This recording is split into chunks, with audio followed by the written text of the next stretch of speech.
V-perm. Change places ni siya corners and change places ang edge.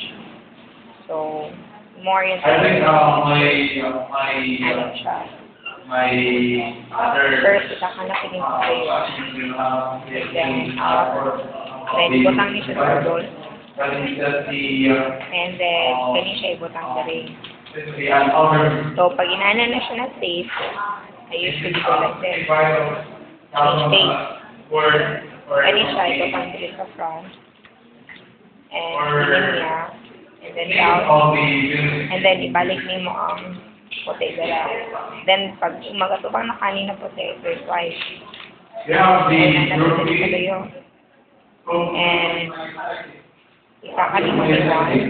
And, makita na puti sa layo. Kani siya, ibutang na puti sa layo. I-align mo siya sa doha ka puti. And, ibalik na dahil. And for the group, we go to the muscle and